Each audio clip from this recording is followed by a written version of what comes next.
Hello, class. Well, here is my bird. He has been, or she, has been out for a couple days, and then I've covered him, her at night, and I've been using a nice metal rib to get some nice curves going and some interesting lines. And I think this birdie is ready to be cut in two and then hollowed out. So I don't know how much I'm going to be able to do today, but I can at least cut it in half and show you that, and then we can take it from there. So this is a symmetrical form. Your forms do not have to be symmetrical. You just have to kind of figure out a place where you can cut it and where you'll be able to get to the inside to hollow this out. And I'm thinking I'm just going to, in the interest of continuity, I'm feeling like this should be maybe carved out to something like 3/8 of an inch thick. So I'm just sort of making a line that I will generally follow, something like that. And here goes.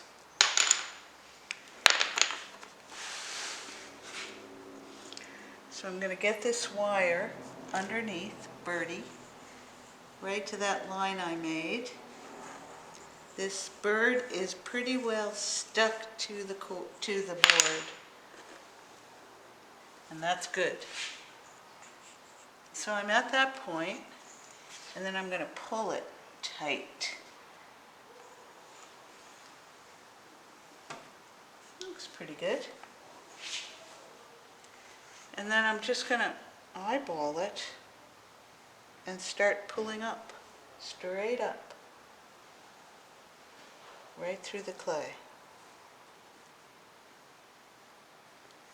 And then pulling it tight. There's a toggle on each side so I can pull it tight. And then just pull it around.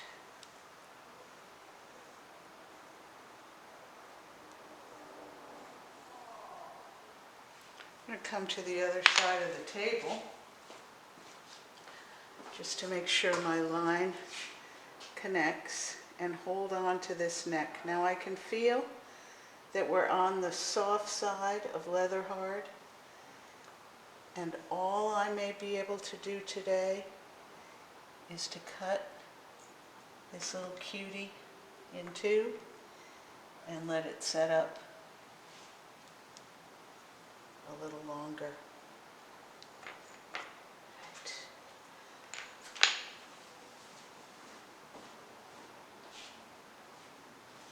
So I have a nest. This is just some foam. You could use some balled up plastic. You could really use whatever you wish. And this bird may actually stand up on his own, but I really want to get the inside drying. So I'm going to lay him on his side, or her. Can't quite figure that out yet.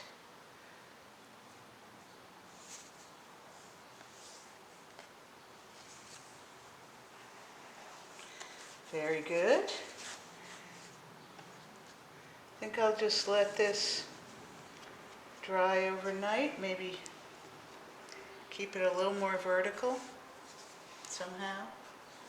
Stuff it. Maybe what I'll do actually is put some clay under the neck, because that seems to be the place that is most wiggly at the moment. So I will reinforce this and let it set up some more. Okay? Short vid, but that's about all I'm going to be able to do right now. Bye. So I've reorganized this a little bit. Birdie is on some foam and there are some clay sort of columns underneath the neck. Okay, and this is the other side, and I can just set Bird up like so, so air can get around both sides of the bird and get this critter drying.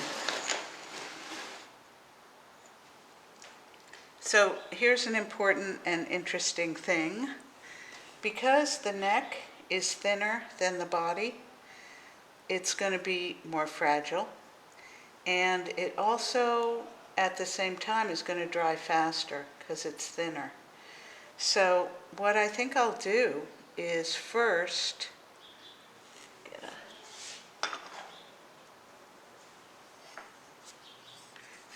cut and hollow out the body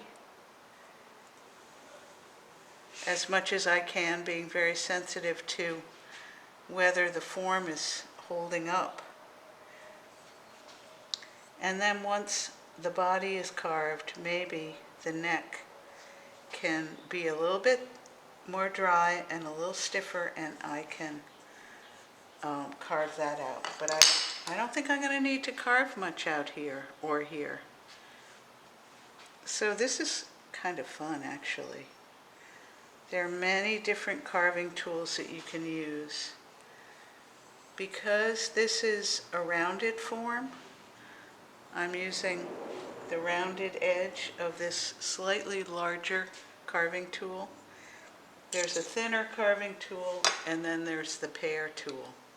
Let me just check and make sure I'm in focus for you.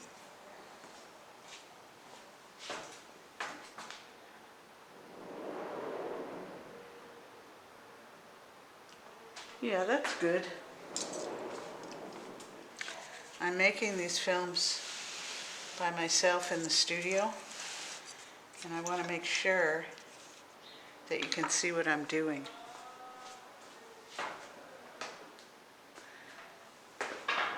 Looks pretty good. So the early carving is very enjoyable because the clay is still wet and it's very well wedged, so there's no thin and thick part. And I can reuse this clay if I'm thoughtful about it. So as soon as I get enough to put under plastic, I will do so. I'm always thinking about, this is a pretty labor-intensive process. What can I do to reduce my labor and be more, productive in the studio? So I try to keep the amount of recycling that I have to do to a minimum. And yes, I know I am a broken record on that topic. So I've been thinking also about how to finish this piece. Do I want Birdie to sit on a flat surface, or do I want to put Birdie up in the air the way the Koreans did and turn Birdie into a vase or a vessel form? And the jury is still out on that. So as I'm carving, I'm also looking at the thickness of this form, and I know that this form will dry best if I can have it all the same thickness, even walls, even thickness of walls. Very important. And when it starts feeling too wiggly and too wet and too unstable, I will stop carving and let it set up a little. So I still have a lot of clay right in the belly of the beast. Right in here. But I can also feel that the form is starting to give away, so there may not be too much more. After all this effort, I want to make sure I don't carve right through.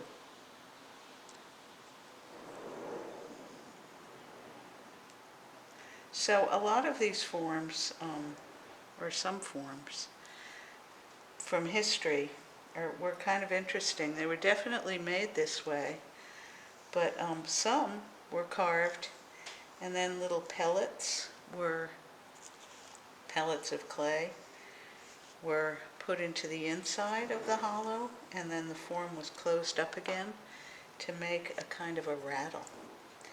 And a lot of these forms were used ritually, like this Korean form was a burial form.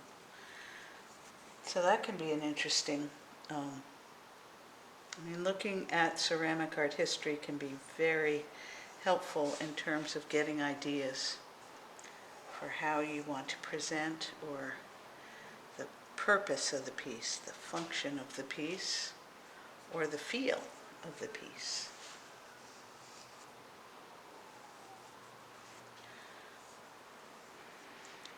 All right, so I am not able to pick this piece up right now because it's just too wet. And so let me take a little more off, and then I'm going to leave it for now. Maybe just a little more. Famous last words, right?